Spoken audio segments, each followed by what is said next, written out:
Desligar a câmera, né? Não chamar muita atenção. Glórias ao Senhor e ao Senhor apenas, meu Pai.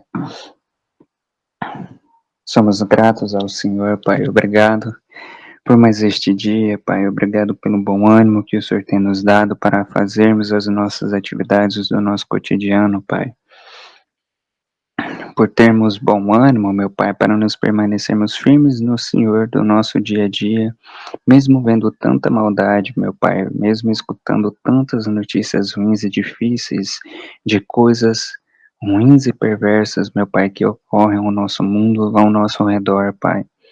Obrigado, Pai, por ser a nossa alegria, por ser a nossa paz e o nosso renovo diário, Pai. Pois somente o Senhor, Pai, que pode nos trazer paz em um tempo como este, meu Pai. Vendo tantas coisas ruins, testemunhando tantas situações difíceis e ouvindo falar de coisas horríveis, meu Pai, que estão ocorrendo ao nosso redor. Obrigado, Senhor, né, por ser o local, Pai, ser um lugar nos nossos corações onde podemos depositar, Pai, todas estas coisas ruins, todas estas coisas difíceis que observamos ou que ouvimos, meu Pai.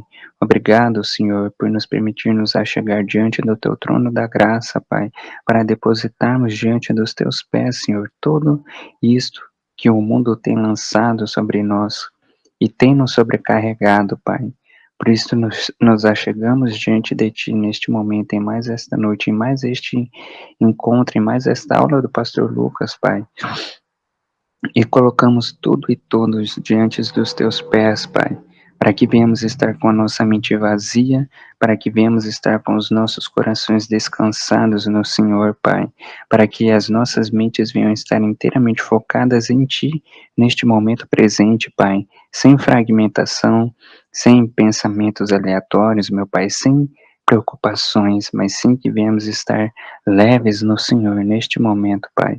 Obrigado pelas vidas de cada um dos nossos irmãos e irmãs que estão aqui presentes, meu Pai, pela forma como o Senhor tem direcionado e trabalhado sobre as vidas de cada um de nós e sobre aqueles ao nosso redor, Pai, pois o Senhor leva em consideração as nossas intercessões sobre cada um daqueles que estão ao nosso redor, Pai, e trabalha de uma forma intensa e constante sobre as vidas de cada um, com o intuito de trazê-los para mais próximos de Ti, com o intuito de fazê-los alcançar o entendimento, a clareza e o discernimento, Pai, sobre o tempo em que vive, sobre o tempo do fim que estão presenciando, Pai, mas por conta das fortes feitiços, por conta das fortes investidas do maligno contra o Teu povo, ele conseguiu torná-los cegos, meu Pai, cegos e fracos de entendimento, meu Pai, ao ponto que mesmo vendo não conseguem compreender e discernir as coisas que estão vendo, meu Pai. Somente o Senhor, Pai, pode agir, somente o Senhor tem o poder para transformar todo este mal, toda esta iniquidade, toda esta perversidade que o maligno está manifestando em bênçãos, meu Pai, pois este é o teu verdadeiro poder, Pai, esta é a tua soberania, chamar as coisas que não são como se já fossem, meu Pai, transformar toda a escuridão em trevas em pura luz, meu Pai. E clamamos ao Senhor, Pai, que isto o Senhor o faça, para que o Senhor venha manifestar a tua justiça em nosso meio, para que o Senhor venha manifestar o teu amor, a tua paz, a tua graça e a tua misericórdia em nosso meio, Pai. E isto o Senhor já está fazendo, Pai. Né? Isto o Senhor já está manifestando em nosso meio, Pai. E somos gratos ao Senhor pelo teu agir, somos gratos ao Senhor por ter nas tuas mãos sobre tudo e todos, por ter o controle de todas estas situações, meu Pai. Que nós apenas podemos orar e interceder, Pai, e clamar ao Senhor, que o Senhor seja rápido em tudo aquilo que o Senhor irá fazer, Pai. Obrigado, Senhor, por mais este momento. Pedimos ao Senhor, Pai, guarda-nos e nos proteja aqui neste momento. Livra-nos, meu Pai, de todo qualquer mal, repreenda todo qualquer tipo de retaliação que o inimigo tente lançar contra as nossas vidas neste momento, meu Pai, com o intuito de nos atrapalhar, com o intuito de nos tirar o foco, com o intuito de nos atrapalhar aqui, Pai. que seja tudo repreendido e cancelado no sangue do nosso Senhor Jesus Cristo de Nazaré, Pai, para que esta aula do pastor Lucas venha fluir, Pai, de acordo com a tua vontade e que venha a ser direcionada e inspirada apenas pelo teu Santo Espírito dentro de nós e através de nós, Pai. Pedimos também, Pai, guarde e proteja a nossa conexão com a internet, a nossa eletricidade, abençoe, limpe, purifique e santifique, meu Pai, tudo aquilo ao nosso redor, a atmosfera ao nosso redor, os nossos aparelhos, celulares, computadores, seja qual for o dispositivo que estejamos usando, Pai, que seja tudo abençoado e coberto pelo Teu sangue, Pai, para que o inimigo não venha ter lugar e nem vez dentro das nossas casas, nem sobre as nossas vidas, Pai, para que ele não venha obter nenhum tipo de autoridade ou legalidade sobre aquilo que o Senhor tem confiado a nós, Pai. Em nome do nosso Senhor Jesus Cristo de Nazaré, pedimos e clamamos ao Senhor, Pai, sede presente aqui de uma forma mais intensa e poderosa, Pai, pois o Senhor é o nosso convidado de honra aqui, agora e sempre, Pai. Em nome de Jesus. Amém, amém e amém, amados. Amém. Amém, amém. Deus. Então, vamos começar aqui com nossos poucos alunos de hoje. Se Deus quiser, vai aparecer aí a Aldete, a irmã Vera e... Amém, eu já cheguei. Ô, meu querido. Surgiu da Jesus. Fênix. Então, aí, Glória a Deus. mandei o convite para todo mundo, né? Paz, pastor Amém. Tudo bem, amados? Amém. Então, irmãos, o assunto que nós vamos conversar com hoje, né? Eu sempre estou tendo uns insights bem interessantes, né? Mas por alguma razão, durante os 2 dias, que é o dia da quarta e da quinta, ou então da segunda, eu tenho bastante insight. Aí chega aqui, eu fico meio, não sei se é o estado de canseira, se é ansiedade por causa das aulas, não sei. Mas a gente vai falar hoje sobre a questão da identidade, tá? Eu descobri uma coisa. Deus, ele preserva... Oi, maninha, cadê ela? Não chegou ainda? Entrou aí? Ah, tá aí. Oi, maninha, tudo bom? Um beijo. Paz, irmã Gerciane, Deus abençoe. Hoje nós vamos falar Paz, sobre irmã identidade, Gerciane. né? Eu descobri que o inimigo, ele rouba... Estou te dirigindo, mas eu estou ouvindo. Estou indo para casa, estou saindo do plano agora. Oi, Amém, irmão. beijo. Oi, maninha, tudo bom? Que Deus te guarde. Chegue em paz, tá? Tá, amém. Estou te dirigindo. Abraço Tá, em todo mundo. Estou chegando muito tarde em casa. Viu? Tchau. Amém, Jesus. Amém. Então, o inimigo, ele rouba a identidade. Por que ele rouba a identidade? Porque ele quer transformar as pessoas em autômatos funcionais. O que são autômatos funcionais? Pessoas que servem como máquinas. Então, eu descobri o seguinte, que as pessoas que transformam as outras como máquinas, elas são dominadoras, manipuladoras. O maior de todos os manipuladores, que ele seja um indivíduo, vamos dizer assim, né? Então, ele não dá direito à individualidade para ninguém.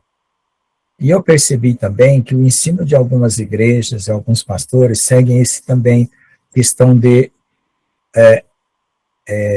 anulação da identidade da pessoa. Então, quando a pessoa se preocupa muito com o papel que ela tem a representar a igreja, ela esquece a identidade. E tudo vira ativismo. Você pode ser um ativista na igreja, você pode ser um ativista no trabalho. E aí você esquece da sua identidade. Isso, para nós cristãos, é muito ruim, porque a gente precisa da nossa identidade para dar o nosso testemunho.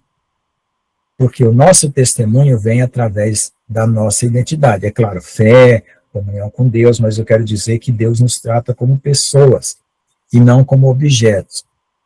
Até teve gente que diz assim, que as pessoas oram assim, ah, Senhor, me usa, me usa. Olha, você só usa um objeto.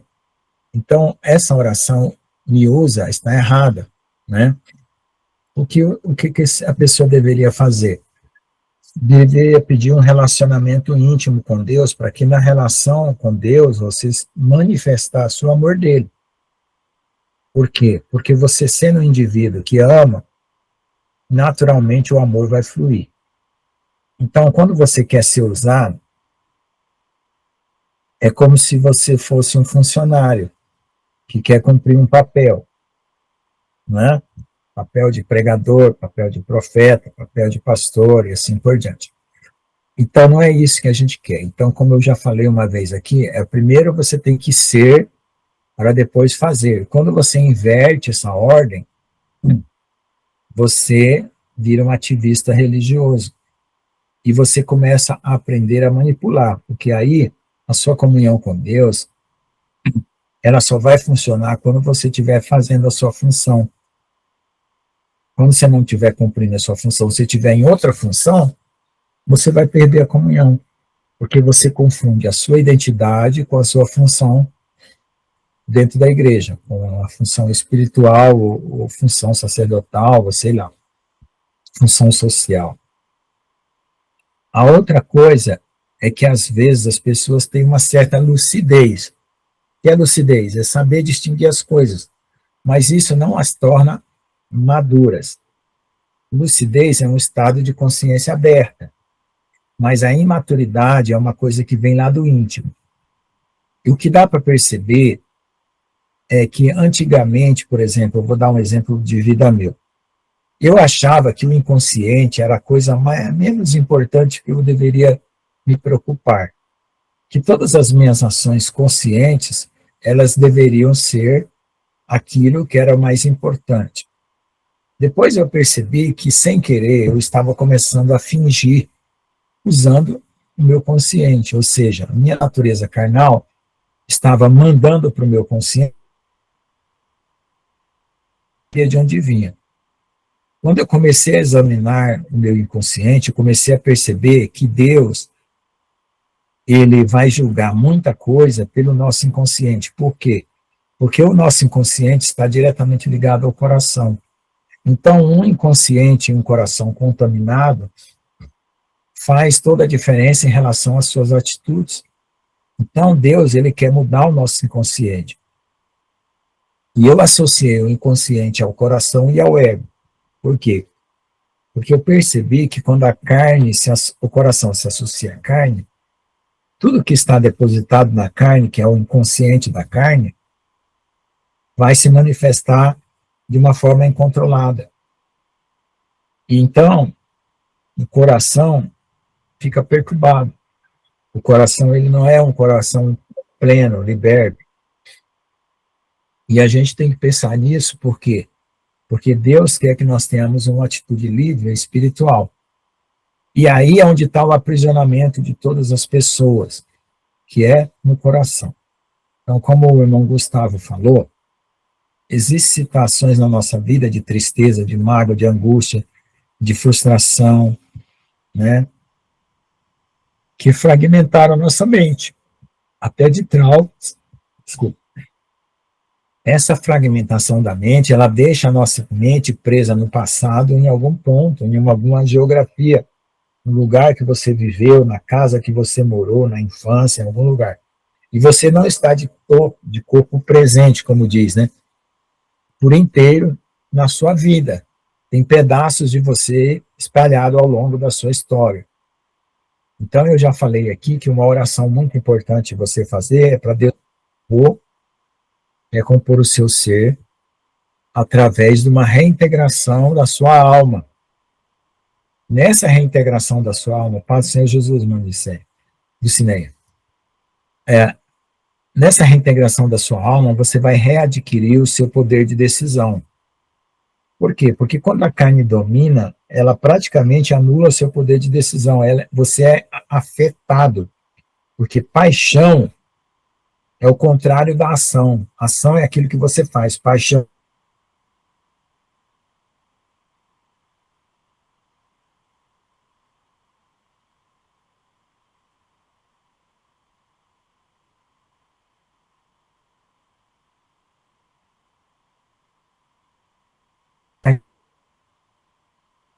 É a conexão. Então, quando você está no estado de paixão, a sua carne está manipulando a sua alma e o inimigo está manipulando a sua carne. Então, você não está no seu pleno poder de decisão, por isso que você faz bobagem, por isso que você peca, você se distancia de Deus, você deixa de orar, ocupa seu coração com outras coisas, né? O indivíduo, estudar ele e abrir os níveis, né? Não está tão claro na Bíblia. O livro que mais detalha coisas do coração é Salmos e Provérbios. As outras passagens bíblicas você tem que pedir ao Espírito Santo para interpretar para você tirar uma lição de vida, como a vida dos reis, né, a vida dos profetas, dos apóstolos. Então, hoje, nós temos na sociedade as ciências que já evoluíram. A psicologia, a filosofia, a física, a química, a matemática, que faz parte do conhecimento que nós temos. Mas elas são úteis para o nosso conhecimento espiritual quando você sabe aplicar elas. Tanto a física quanto a psicologia, se você souber aplicar espiritualmente a palavra, você vai extrair a estrutura da realidade e você vai entender como funcionam as coisas. E quais são. Então, por isso que fala lá a palavra para você o temor. Então, primeiro, temer a Deus. Para temer a Deus, você tem que saber que Ele existe, criou os céus e a terra, que Ele é santo e poderoso. Só que esse temor não pode ser um medo. Temor tem que ser algo que você tem por Deus por causa que Ele é magnífico. E não porque Ele pode te destruir e te matar, que aí seria medo. Ou te mandar para o inferno, seria medo. Mas é por causa da magnificência de Deus, da grandeza de Deus. Então entra aquele temor, ele respeita. E o temor junto com o amor, ele é muito bom. Ele é saudável, né? Porque quando há o amor, você tem aquela reverência. Até com pessoas, quando você tem amor com os seus amigos, você também é reverente. Você não fala palavrão, você não xinga, você não se exalta, você não levanta a voz. Então, a mesma coisa com Deus. O que acontece? Nós temos algo ainda dentro do nosso coração a ser tratado, né? Para que nós cheguemos à verdadeira identidade que é Cristo em nós. Essa manifestação de Jesus em nós vai revelar quem realmente nós somos para Ele. Ou seja, além do fato de nós termos o fundamento do nosso coração, que vai ser Jesus, nós também vai ter a nossa particularidade, né? Eu já brinquei aqui várias vezes dizendo, eu gosto de azul. Então, se você vê lá no céu uma armadura dourada com azul, é a minha. Por quê? Porque é a minha particularidade. Então, assim, cada um tem uma particularidade. E Deus respeita isso demais, muito mais do que a gente pode imaginar. Então, é por isso, orem por mim, eu estou bem cansado, amanhã tenho que levantar cedo, a minha voz está bem pesada, não sei se foi a luta, a batalha espiritual, amanhã eu tenho que levantar cedo para trabalhar. Eu tenho que ter forças, tá? Peçam a Deus força para mim. Então, vamos continuar. Então, essa identidade, ela não é anulada espiritualmente. E, às vezes, as pessoas estão acostumadas com um evangelho que destrói a pessoa. Veja bem, quando você tem uma coisa que está te machucando, Deus não quer que você se anule. Se é contra alguém que você tem um problema, Deus quer que você chegue lá, se abre para a pessoa e conte, olha, eu estou triste com você. O que aconteceu? Olha, você fez isso que eu não gostei. Só que eu gostaria de saber as razões pela qual você atingiu daquela forma. Porque aquilo me atingiu. Então, essas duas coisas são muito importantes. Você confessar o seu estado de espírito e pedir as razões da outra pessoa. Isso já ajuda muito a restaurar o relacionamento. Só que a gente esquece, a gente acha que a gente vai empurrando com a barriga que vai resolver. A gente só deixa a coisa meia calma quando Deus diz assim, não, espera porque eu estou trabalhando nos corações, estou trabalhando em você e na pessoa, e numa hora certa você vai conversar com ela, que eu vou dar o sinal para você. Quando é assim, você aguarda. Mas normalmente a palavra diz para a gente não dormir com a ira, quer dizer, você teve uma discussão com alguém e ficou irado, não vá dormir com aquela ira, por dois motivos. Uma, porque a ira dentro do coração durante a noite, ela fermenta e tende a ficar oculta dentro do seu subconsciente e vai afetar o seu comportamento, você não vai perceber. É um processo chamado de sedimentação, é como areia que vai bater lá no fundo do rio e fica lá no fundo do rio e você não vê. E a outra, porque a volta de Jesus pode acontecer a qualquer momento, até quando você está dormindo. Então, se você guardou aquela ira, aquela mágoa, você não perdoou. E aquela noite Jesus pode vir. Então tem esses dois perigos, por isso que é muito importante. Na Igreja Católica, os padres sempre ensinavam você orar antes de dormir. Por quê? Porque a oração antes de dormir é uma oração de reconciliação, né? Nessa oração de reconciliação, você pede perdão pelos seus pecados, perdoa quem te, né? Porque você pede perdão a Deus e também perdoa as pessoas para você dormir em paz. E ali você pode ser arrebatado, pode Jesus voltar, Deus pode te levar dormindo, entendeu? Então, é um dos horários mais importantes nossos, é durante a noite, quando a gente vai se recolher para dormir. Bom, voltando ao assunto da identidade. Então, eu percebi, né, que tem várias coisas que acontecem no nosso meio e na nossa família que estão destruindo a identidade das pessoas, né? E hoje, tem muito jovem, muitos filhos, que não visitam a mãe, por quê? Porque a mãe sempre fazia dele um objeto de uso. Era um cara para fazer isso, uma pessoa para fazer aquilo, e nunca para estar com ela só por amor, né? Então a mãe ou o pai se usurpava da presença da pessoa. Quando a pessoa se liberta, casa, não quer voltar para a casa do pai e da mãe nem para visitar. Por quê? Porque ela sempre se sentiu um objeto usado pela mãe e pelo pai, e só vai lá se a mãe disser assim, ó, filho, quebrou um cano d'água aqui, você pode vir me ajudar a quebrar? Aí ele vai lá e vai. Ou pagar um mecânico, ou algum para consertar uma fechadura, né? Mas nunca fala assim, eu vou visitar minha mãe porque eu quero ficar algumas horas com ela, ou com meu pai. Graças a Deus, com o meu pai, eu não tive esse problema, apesar de que fui eu que mais sofreu com meu pai. Eu perdoei ele genuinamente, porque eu sempre, quando ele estava lá em Brasília, quando a gente se separou, não, né? Mas eu sempre viajava lá para o Piauí para visitar ele. Quando ele estava lá em Brasília, eu levantava de manhã sentindo no meu coração que eu tinha que tirar pelo menos uma hora para descer lá no quarto dele e ficar só conversando com ele. Ele gostava demais daquilo, ele amava aquilo. Quando eu ia lá dedicar só minha hora do dia específico para a pessoa, não era para fazer nada nem para pedir nada, somente para dar uma atenção específica. E isso a gente tem que fazer na família, para a gente mostrar para os nossos parentes familiares que a gente dá importância ao que eles são, e não aquilo que eles podem dar para nós. Tanto de nós para eles, como dele para nós. Certo? É uma coisa super importante para a gente manter o relacionamento em casa e também curar das nossas fragmentações do passado. Sempre alguma coisa que você tem no passado, ela vai se manifestar no presente. Por exemplo, se foi um casamento ruim, se foi uma separação, se foi a perda de um filho, se foi alguma coisa da infância, no relacionamento presente, aquela situação não resolvida se manifesta. E aí é que você tem que pedir a Deus para saber por que aquele problema está surgindo, para você lembrar onde foi que ficou pendente a situação. Pedro e Paulo, nas cartas, fala da purificação dos antigos pecados. E Paulo fala de uma outra linguagem, fala da descendência dos pecados dos meus antepassados.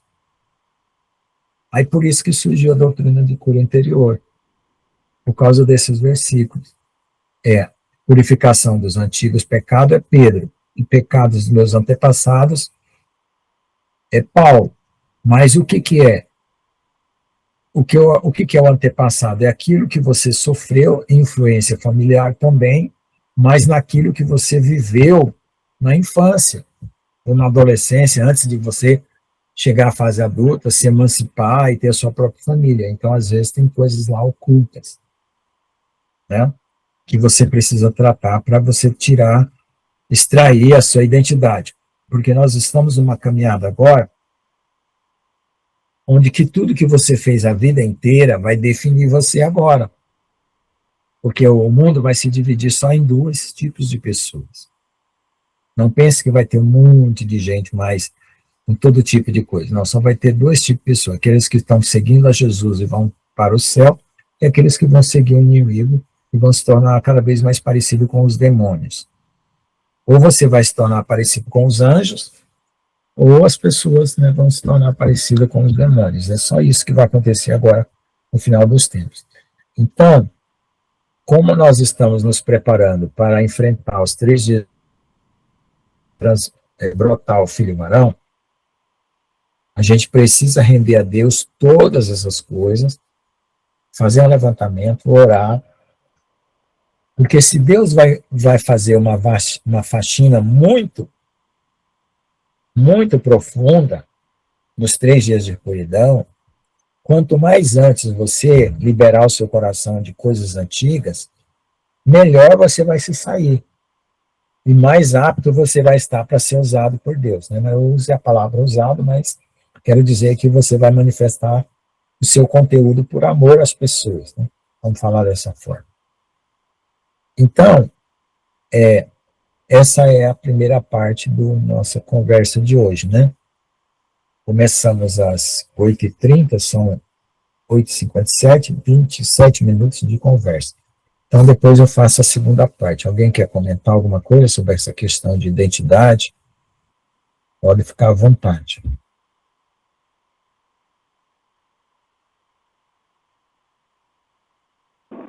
Eu vou comentar.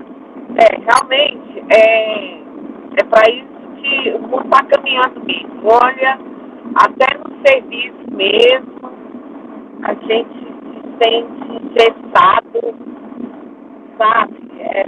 Como se a gente fosse máquina. O povo não tem mais amor, sabe? É uma coisa assim tão esquisita de cumprir a lei, cumprir as normas, de tanta coisa assim, cobrança de você ver que pra que isso, né? Então, teve lá umas exigências na escola, a Secretaria de Educação mudou o horário de todo mundo, agora tem que dar aula até 6h30, muito horário, aí tirou o intervalo, né? Pra gente parar para tomar um café e ir ao banheiro. Então aí tá todo mundo assim, pelo menos pra gente fazer um lanche, alguma coisa, né? Mas tá assim bem, eu tô sentindo, apesar de que eu já tô me aposentando, tô esperando me aposentar, mas o mundo tá muito mecânico mesmo, tá muito mecânico, muito. Aí eu falei assim, bem-vindo ao mundo zumbi, nós seremos zumbi, porque desse jeito, então eu até brinquei hoje nessa questão mesmo de a gente perder a identidade dentro de tanta coisa. Então, veio aquela certeza dentro de mim, né, maior que está em mim que o que está no mundo, né? Então eu me apeguei nessa lembrança que o Espírito Santo me deu, que maior que está comigo do que está no mundo, porque a tendência mesmo das pessoas que não têm Jesus Cristo é viver no mundo mesmo manipulando a gente, é verdade. É triste, mas é verdade. Mais alguém quer comentar alguma coisa?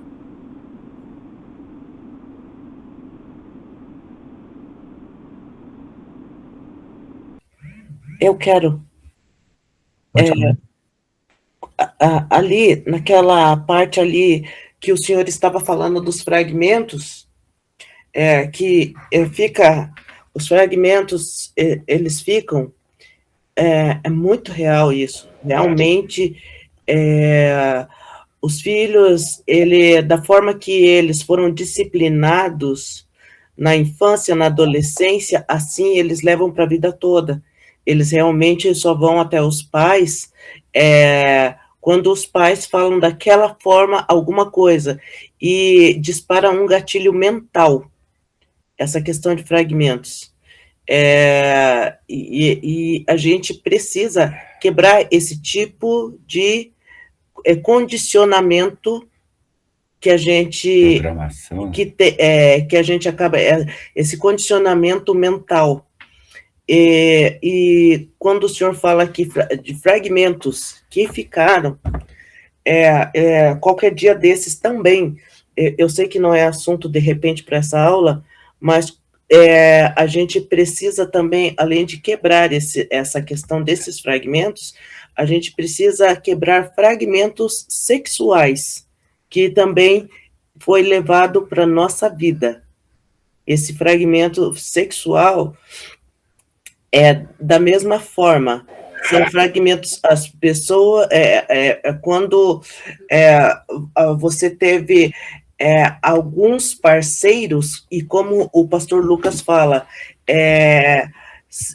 sexo, na verdade, toda vez que você vai para a cama com uma pessoa, você está se casando com ela porque você se faz um só corpo. Só que toda vez aquela pessoa não se mantém naquele matrimônio, ela vai trocar de parceiro, aqueles fragmentos também vai ficar. Então, tudo isso é motivo para ser feito uma cura interior. Seria só isso, pastor Lucas. Eu queria comentar também, Pode que também, eu acredito que também tem aquela questão que vem de berço, né, das características individuais de cada pessoa, né? Por exemplo, vou citar um exemplo aqui. Tem um homem e esse homem tem 2 filhos, e esse homem, ele era um alcoólatra, né? Daí ele teve 2 filhos, daí um deles virou alcoólatra e o outro não. Daí foram lá e perguntaram para aquele que era alcoólatra: por que você é alcoólatra?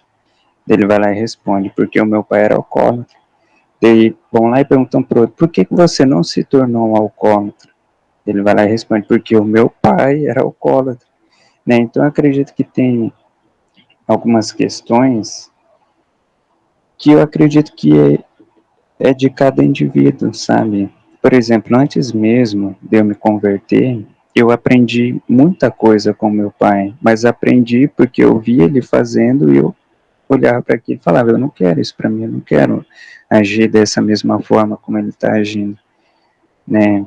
Já o meu irmão, não. Meu irmão tem algumas características do meu irmão que eu me lembro que ele julgava o meu pai por fazer aquilo, e eu percebo que hoje é uma das coisas que ele faz também.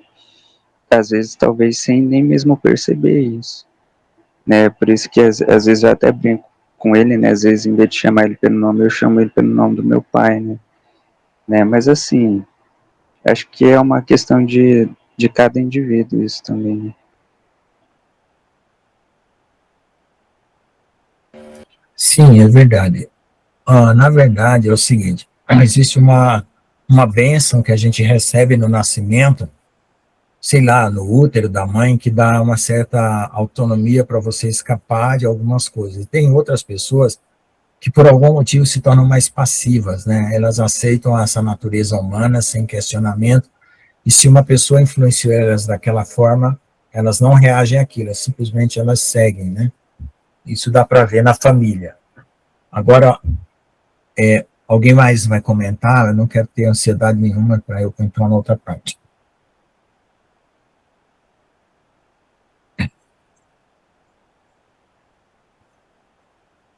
Pode ser alguma coisa relacionada ao subconsciente também, né? Porque a pessoa está vendo uma determinada situação e está vendo as consequências que aquela situação gera ao redor, né? E ela, às vezes, mesmo sem nem perceber, acaba reconhecendo aquilo como sendo algo ruim e algo que ela não quer para si mesma, né? Então, Mas é que também a sua atitude em relação à sua paixão, que é aquilo que machuca, aquilo que deixa marca, né? Não é ação. Você é mais ativo do que é passional. E seu irmão, no caso, ele é mais passional do que ativo. Então, ele reage, ele mostra mais reações do que ações. E você mostra o contrário, mais ações do que reações. Então, o que que acontece? O Sim. inconsciente dele ficou moldado pelas circunstâncias. Então, ali, ele vai precisar de muita ajuda. Não é que ele está condenado por causa disso. Não, não existe isso. É porque ele vai precisar de você como o agente, como uma pessoa com que ele vai conseguir se espelhar para poder superar, né? Isso acontece na família. Tá? Eu acho engraçado, sem querer tomar muito tempo, mas eu acho engraçado a forma como ele tenta resolver algumas situações do serviço, por exemplo. Tipo, às vezes eu fico olhando e não consigo entender a forma como a cabeça dele funciona. Porque, por exemplo, ele vai fazer alguma coisa. Por exemplo, ele vai tentar encaixar uma peça em algum lugar. Ele vê que está pegando nos cantos, que está enroscando em algum canto. Só que em vez dele pegar e tentar mudar a forma como ele está fazendo, ele pega e fica tentando e repete 2, 3, 4 vezes a mesma coisa, mesmo vendo que não está dando certo. Daí eu pego e fico olhando assim, mas você está vendo que não está dando certo, por que você continua fazendo do mesmo jeito? E ele fala, não sei, estou tentando aqui, né? É uma coisa que às vezes eu acho até curioso, né? Mas Tá bom, Maninha, boa noite. Pois é verdade. Bom, pessoal, alguém vai comentar mais? Eu vou entrar agora na segunda parte. A segunda parte é o seguinte: o que nós temos a enfrentar em nossa vida e no nosso cotidiano ou ao nosso redor, né? Onde nós estamos. Como eu já tenho falado, existe uma política muito forte. Eu falo política porque está na política, tá? A palavra quer dizer muita coisa, tá? Ela muito forte de destruição da família. A família nossa, principalmente a família brasileira, eu não conheço as outras famílias, como foi formado, eu vou falar do que é nossa. A nossa família brasileira não foi bem estruturada, pelo menos as mais recentes. Por quê? O erro de um avô passou para o filho, do filho passou para o neto, o casamento de um filho não foi aquele sucesso maravilhoso, porque ele não recebeu instruções para ser um bom marido, ou inconscientemente os pais se preocuparam muito com a autoridade e muito pouco com a experiência, né?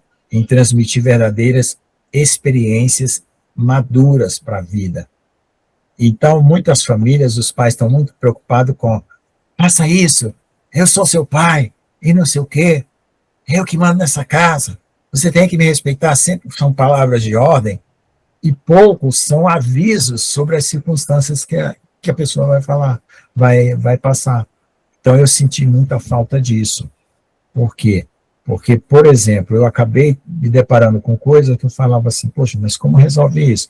Eu não tenho nenhum exemplo, não tenho exemplo do meu pai, não tenho exemplo da minha mãe, nem exemplo de nenhum amigo que resolveu esse problema. Como é que eu vou fazer agora? Aí eu tinha que correr para Deus, para a Bíblia, né? O Olavo de Carvalho, ele falava que você tinha que recorrer à literatura, porque na literatura, a literatura que ele fala é universal, não é revista em quadrinho, nem a novela da Globo, tá?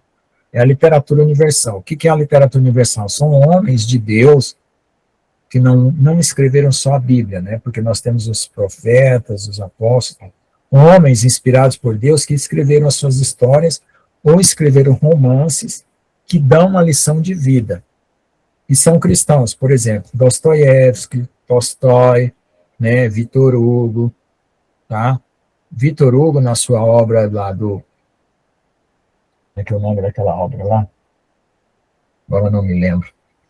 Do ladrão que é pego roubando e o padre perdoa e ele se torna um bom homem.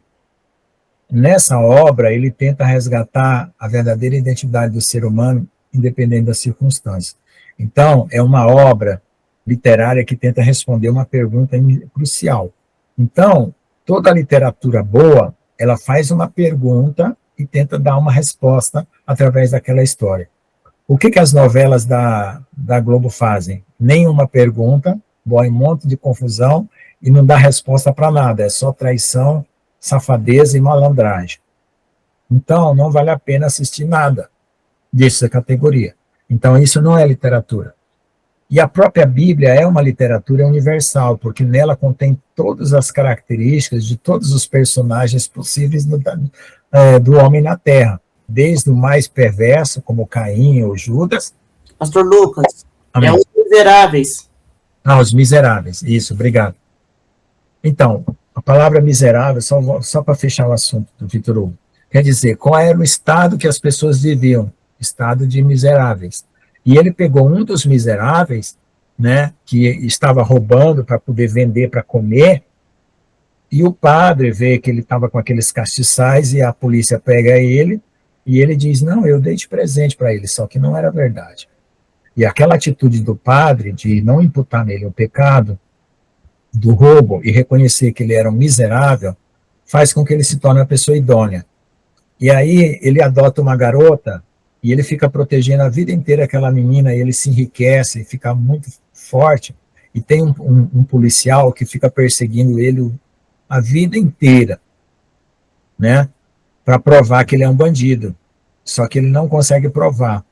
Como esse policial, ele faz o papel da lei, ele era tão rigoroso na lei, ele acaba se matando, porque ele não se perdoa, enquanto que eu não me lembro o nome do personagem, ele se torna um homem maduro, né, apesar dos pecados dele do passado, ele se perdoa. Então mostra dois caminhos, né, um homem extremamente correto socialmente, que acaba destruindo a sua vida, e um homem destruído, que acaba se salvando espiritualmente, né. Então, essas são obras importantes. Dostoiévski tem uma obra também que é extensa, da literatura, que ensina esses exemplos, que com essa literatura você aprende a distinguir coisas, situações e personagens que às vezes ocuparam a sua mente, o seu coração durante sua vida. Porque a gente atua como vários personagens durante a vida. A gente pensa que que eu sou eu do mesmo jeito que eu nasci hoje. Não. Eu fiz um levantamento na minha vida, eu percebi que eu já fui vários personagens.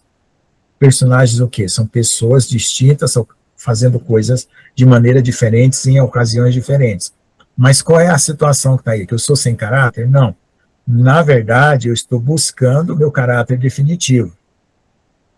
Só que você pode fazer isso sem a palavra de Deus e com a palavra de Deus, né? Se você fizer sem a palavra de Deus, você pode chegar em Jesus? Pode, porque o Espírito Santo vai estar atuando em você, você vai ter princípios da própria vida que vão ser ensinados para você, mesmo que você não seja um crente. E no final você se salva, porque você acabou sendo coerente com a direção e a adoção do Espírito Santo, que você não tomou como consciência religiosa. Mas e o crente? O crente, ele já tem a clareza de saber que é Deus que está na vida dele, guiando ele. E às vezes o outro não tem essa visão religiosa, mas ele é uma boa pessoa, íntegra, e aprende a ser íntegra, e aqui, no final das contas ele se salva, né? Que é aqueles que Paulo fala, aqueles que não têm lei fazem isso na sua própria consciência a lei. Então, a vantagem, né, de quem é cristão, que além de ser um sacerdote para dar testemunho para aqueles que não são cristãos, ele já sabe a quem recorrer imediatamente, né?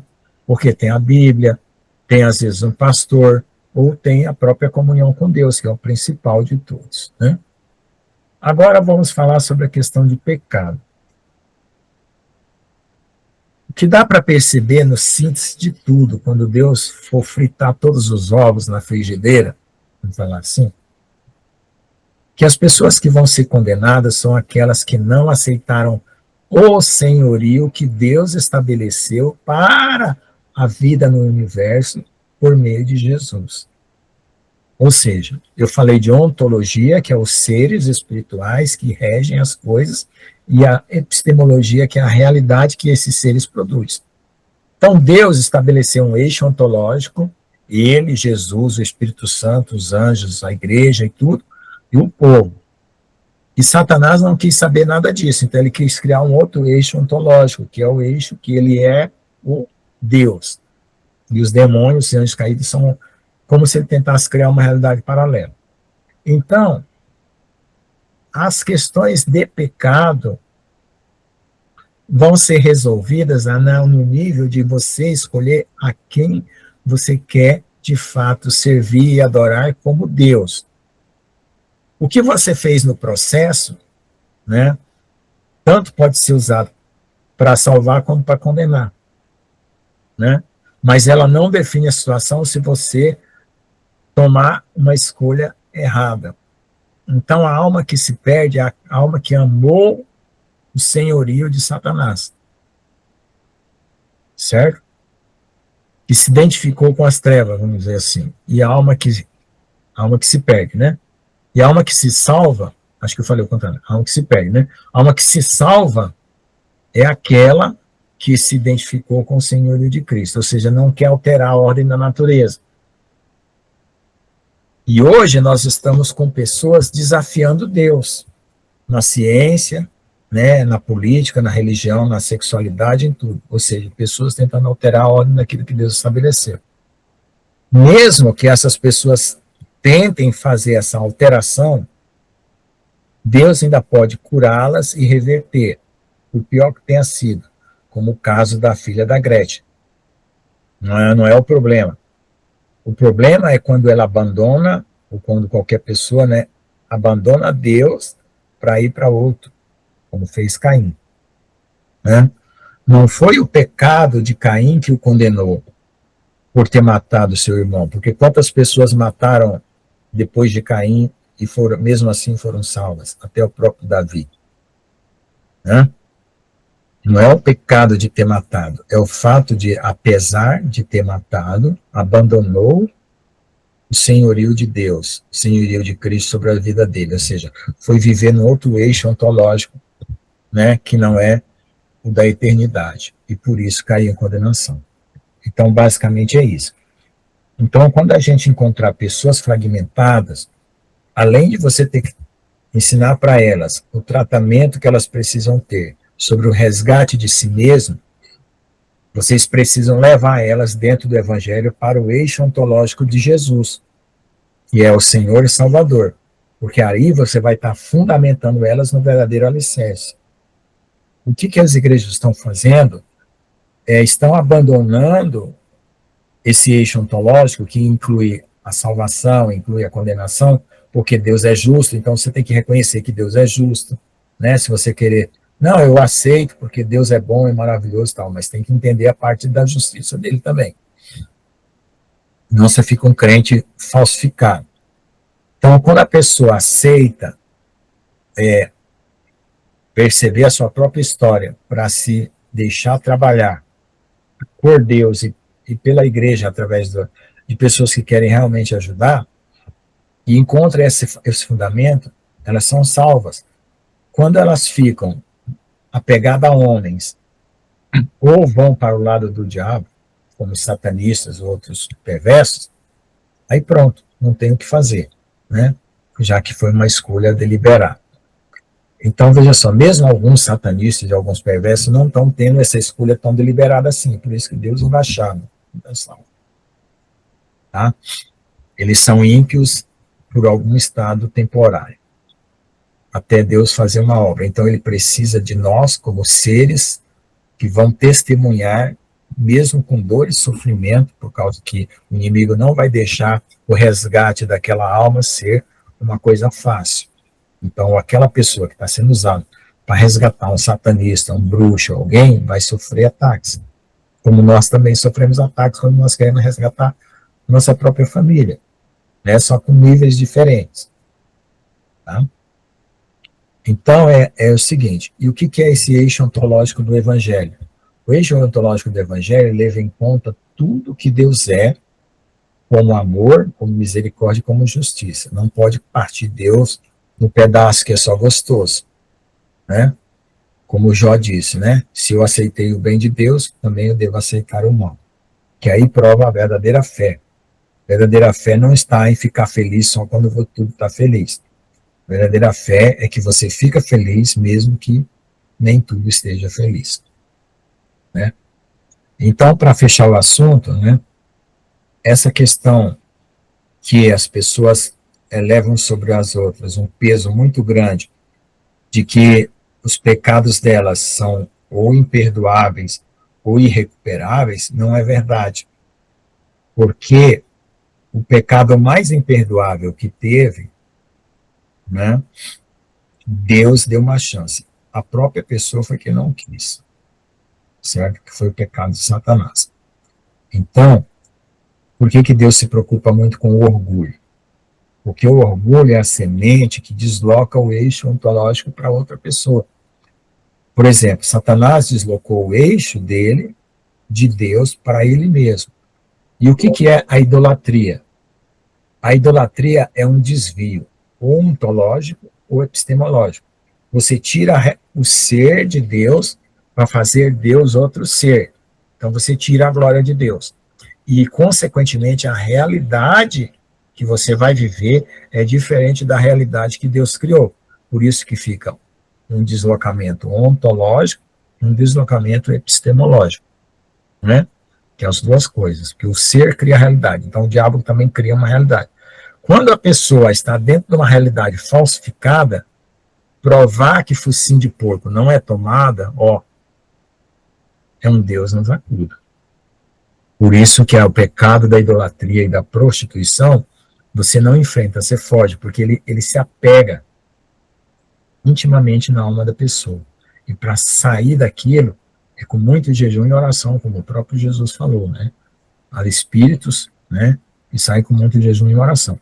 E a nossa família, muitos são idólatras, né? Nossos descendentes, familiares e tal, ou se prostituíram, ou fisicamente ou espiritualmente. Então, nós temos uma guerra muito grande contra isso, né? É claro que se nós perseverarmos, né, orarmos, Deus vai dar vitória. Mas a gente tem que perceber qual é a raiz do verdadeiro problema, tá?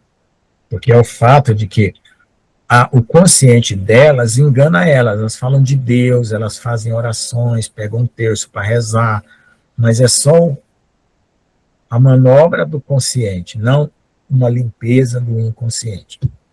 Entendeu? Mais algum comentário para a gente fechar o nosso assunto hoje?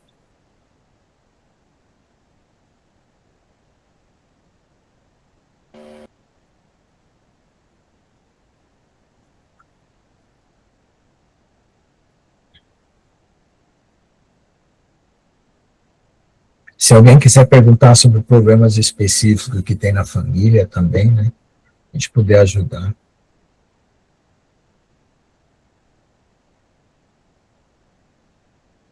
Eu acredito que tudo que nós estamos vivendo hoje, aqui nessa igreja, está sendo um aprendizado para ser levado como experiência para a cura de outras pessoas. Tá? Nada vai ser desperdiçado de todo o processo que nós estamos passando. Por isso que a gente tem que se manter intacto, né? Perseverar na oração e também estar focado em Jesus para a gente não desviar e tentar só resolver o problema no braço, né? Porque a solução vai vir para todas as coisas que nós estamos enfrentando hoje. Então, isso é uma coisa que a gente tem que prestar atenção. Embora o inimigo está atacando muitas vezes, mas a gente tem sempre que recuperar a posição com Deus, tá?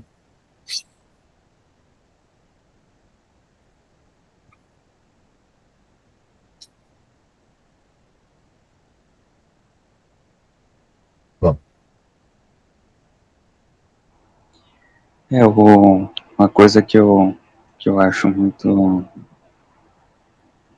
muito divina, assim, se eu posso dizer, né, relacionada ao poder de Deus, é que mesmo que a gente tenha os nossos erros, as nossas falhas, as nossas iniquidades, as nossas transgressões e tudo mais, aquela bagagem do mundo, se a gente não aceita o Senhor, né, e nega Ele, Ele usa tudo isso, né, como para o nosso julgamento, para a nossa condenação. Né? Mas a partir do momento em que a gente aceita Ele, busca intimidade com Ele, Ele usa tudo isso para transformar o nosso coração, para nos amadurecer e nos refinar a partir de todos estes males, né? E tudo isso faz com que a gente cresça e se aproxime ainda mais dele, né? Como é grandioso o poder do Senhor. Deus, você vê por essa atitude que você acabou de descrever, e Deus não guarda mágoa, ele é amor puro. E ele também é justiça, porque no caso, quando ele usa para condenar, é porque você não quis ele, é porque ele é justo. E quando ele usa para salvar, é porque ele é amoroso. Então, amor e justiça estão juntos, né? E ele não guarda mágoa porque ele faz isso não de uma forma pessoal, mas de uma forma para ele manter o equilíbrio da criação. Deus, ele está preocupado em manter o equilíbrio da criação, porque isso é buscar o bem de todos, não o bem de um só. Se Deus deixasse Satanás fazer tudo o que ele queria, Deus estava protegendo o bem de um só, em detrimento do resto do céu. Entendeu?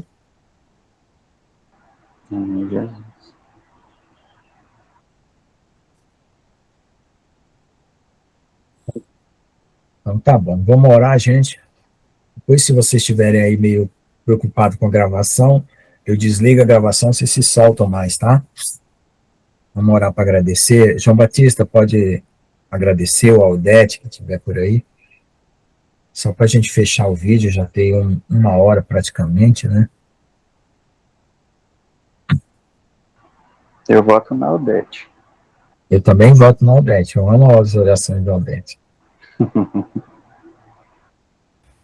Vou votar na Odete. Ora aí para nós, Aldetinha, por favor. Bem na hora que eu ia falar amém, amém, o telefone dá um gancho. É uma forma de. Uma forma. Aqui, não tava, ele tava com o dedo lá e eu não abria o áudio. Tá bom, vai, pode orar. Tava tendo impedimento. Então vamos. Peraí, só um minutinho. Deixa eu...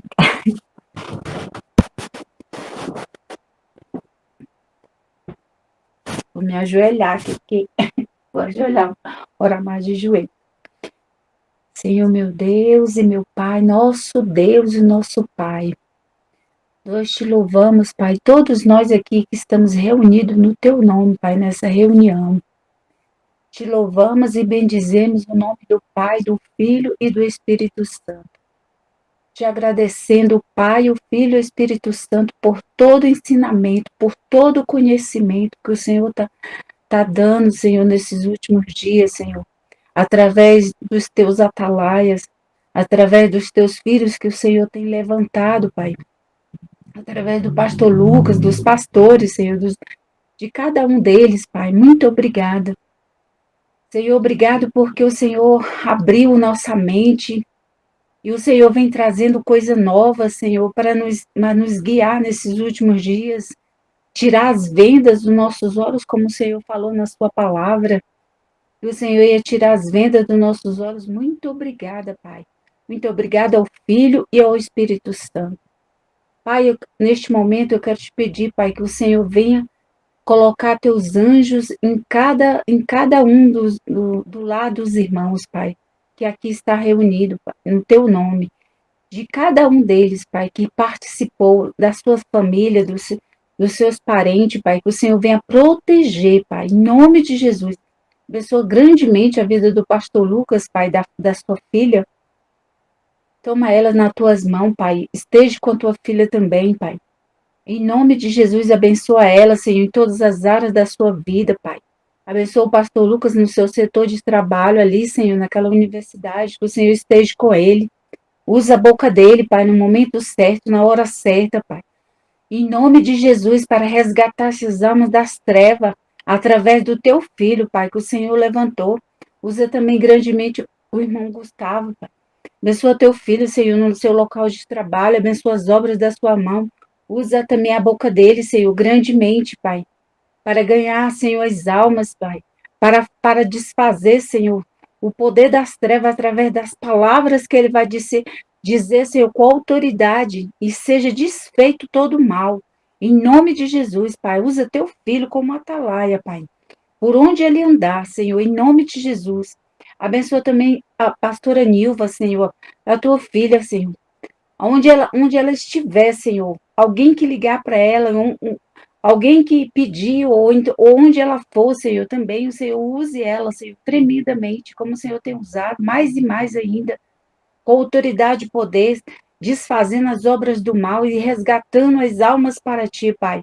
Abençoa também o pastor Lucas, o pastor Jonathan, Pai, o teu filho, Pai, em nome de Jesus, usa ele grandemente também, Senhor, como o Senhor tem usado o teu filho poderosamente na palavra, uma palavra de fogo, Senhor. Eu sinto que o Senhor usa ele com a palavra de fogo, onde a palavra dele vai, bate, queima, Senhor. Eu sinto o fogo de Deus queimando quando ele fala, Pai. Abençoa teu filho grandemente, Pai. Usa ele mais e mais. Abençoa também, Senhor, o profeta João Batista. Abençoa teu filho, Pai. Cobre ele com teu sangue, usa ele também tremendamente, Senhor. Por onde ele for, onde ele estiver, Senhor, resgatando as almas, como o Senhor tem dado as palavras para eles, da forma que o Senhor usa teu filho, Pai, em nome de Jesus. Usa mais e mais grandemente o teu filho. Tira todos os impedimentos do caminho dele, Pai. Todos os embaraços. Abençoa teu filho no que ele está precisando, Pai. Abençoa a saúde do teu filho. Cobre ele com teu sangue. Repreenda, seta os mal. Pega o escudo da fé e apaga os dados inflamados, Senhor, do seu corpo, as enfermidades, as setas, todo o mal. Em nome de Jesus, imuniza seu corpo, Pai. Em nome de Jesus, dê tudo novo para ele, Pai. Em nome de Jesus. E abençoa, Senhor, o seu local onde ele mora agora, Senhor. Vai colocando os teus anjos com a espada de fogo, em nome de Jesus, dando vitória para ele, Pai. Em nome de Jesus. Abençoa a irmã Dulce, Pai. Toma tua filha nas tuas mãos. Deus, na sua casa, sua família, todos da sua casa, Pai. Abençoa ela, usa ela grandemente, Pai. Assim como o Senhor tem usado mais e mais. Também que ela venha, Senhor, Deus, usando ela nas palavras, Senhor. Quando o Senhor, que ela tem um dom, Senhor, das palavras, dom de conselhos, Pai. Em nome de Jesus, usa tua filha grandemente, Pai, nessa obra. Em nome de Jesus. Na oração, Senhor, nas palavras, Senhor, que o Senhor deu para ela, que o Senhor deu essa espada para ela, Pai, em nome de Jesus, e ela vem ganhar almas para ti, mais e mais, Senhor. Vidas que estão, Senhor, ao seu redor, que o Senhor vai colocar no seu caminho, já colocou, vai colocar, em nome de Jesus. Usa grandemente a tua filha, Senhor, poderosamente, em nome de Jesus. E assim, Senhor, nós te agradecemos, Pai, por esse estudo de hoje, por essa lição de hoje que o Senhor nos deu, por esse ensinamento de hoje, Pai. Muito obrigada. Fica com cada um, Senhor, cerca cada lado e cada irmão, Senhor, com tua muralha de fogo, coloca tapete de fogo, Senhor, coloca por cima no telhado, coloca muralhas de fogo e coloca, Senhor, tapete de fogo por baixo, no chão, onde Satanás não vem por debaixo, pelo chão. Nenhum demônio, nenhum espírito que vem das profundezas da terra não atinge a casa dos teus filhos, nem pelos lados, porque tem muralhas de fogo, nem por cima. Os demônios que moram nos ares não vêm nem por cima, Senhor, porque tem fogo, Senhor, na casa dos teus filhos, Pai, em nome de Jesus. E abençoa teus filhos grandemente em todas as áreas da sua vida.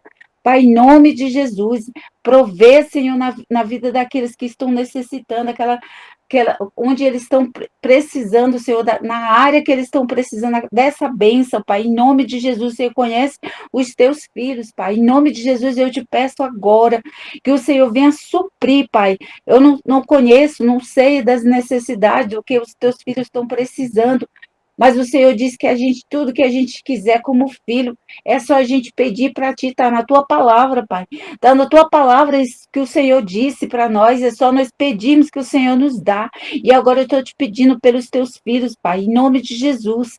E o Senhor supra as necessidades dos teus filhos, naquilo que eles estão precisando, Pai, estão necessitando. Em nome de Jesus, e eles sejam agraciados com as bênçãos do alto, do céu, do trono de Deus. Em nome do Pai, do Filho e do Espírito Santo, estamos gratos a Ti, Pai. Estamos muito felizes, Pai, com tudo que o Senhor está fazendo conosco nesta igreja, Pai. Grande é Teu mover, o mover do Pai, o mover do Filho, o mover do Espírito Santo. Pai, em nome de Jesus, nós te agradecemos. Te agradecemos pela Tua bondade, pelo Teu amor, pelo Teu favor, Senhor, o favor de Deus. É a misericórdia de Deus, Pai. Nós estamos felizes, porque o Senhor tem, Senhor, derramado água viva. O Senhor tem fluído água viva, Pai, em nome de Jesus, O Senhor disse lá em João 6, Pai, o Senhor fala ali que rios de água viva vai fluir do ventre dos teus filhos, Pai. E eu estou vendo, Senhor, o mover do teu espírito, Pai. Às vezes não entendo muito, às vezes fico. Às vezes não sempre, estou perdida mesmo, sem entender, mas estou vendo que o Senhor está agindo poderosamente, Pai. Muito obrigado, Pai. Estamos gratos, todos nós estamos gratos a Ti, Pai. E te agradecemos em nome de Jesus. Amém. Amém, amém, amém. Então, vou Amém, parar. Jesus. Glória Amém. a Deus. Já Amém. pode, Glória a Deus. Amém, Jesus. Amém. Glória a Deus. Glória a Deus. São já Adé. pode, já pode pegar o posto de orador.